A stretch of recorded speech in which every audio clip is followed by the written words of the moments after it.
ચાલો મિત્રો આપણે બનાવીએ મટનની રેસીપી। જો આપણું મટન રેડી કરેલું, હવે આપણે મટનની મસ્ત મજાની રેસીપી જાણીશું।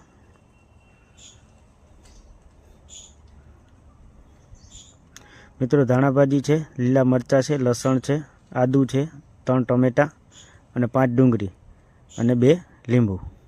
હવે ડુંગળીને આપણે સ્લાઇસ કટિંગ કરી લેશું। પછી ટમેટાને આપણે ઝીણું કટિંગ કરી નાખશું। ધાણા ભાજી, મરચાં, આદુ, લસણ બધું મિક્સ કરી અને આપણે દરદરું ખાંડી નાખશું।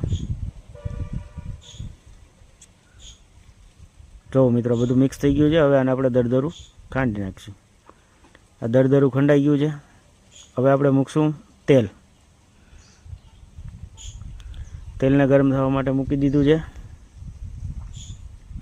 તેલ એકદમ ગરમ થઈ ગયું। એમાં રાઈ, જીરું અને હિંગ, હિંગની પણ ખુશ્બુ મસ્ત આવે છે।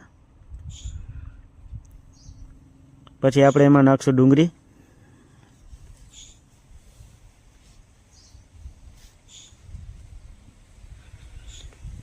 ડુંગળીને થોડી વાર પાકવા દેશું।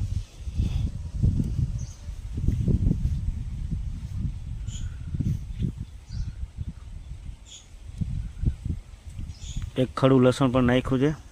લસણ ખાવાની બહુ મજા આવે। કોઈ ખાતા હોય તો નાખશો, એડ કરવું જરૂરી છે, બાકી સ્કીપ પણ કરી શકો છો। મીઠું નાખવાથી ડુંગળી ગાયકા ગળી જાય છે। અને હળદર, અને એકદમ પાકવા દેશું। 10 મિનિટ તો કમસે કમ પાકશે। હવે આપણી ડુંગળી પાકી ગઈ। એમાં ખાંડેલું લસણ, આદુ, મરચાં, ધાણા ભાજી એનો પેસ્ટ આપણે ઉમેરી દીધો છે। હવે મટન એડ કર્યું છે। એને થોડી વાર મિક્સ કરી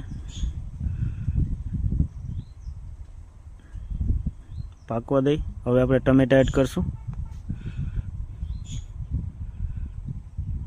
જો મિત્રો ટમેટા શું પાણી મૂકે એટલે જ મટન ચોટે નહીં। અને ઘણા લોકો ટમેટા ના નાખતા હોય મટનમાં, તો ના નાખવા, આપણે નાખીએ છીએ એટલે નાખીએ છીએ। દેવું પેલું મસ્ત પાકી ગયું છે। ડુંગળી, લસણ, આદુ બધું એક મસ્ત ગ્રેવી થઈ ગઈ છે। હવે આપણે આમાં છે ને મરચું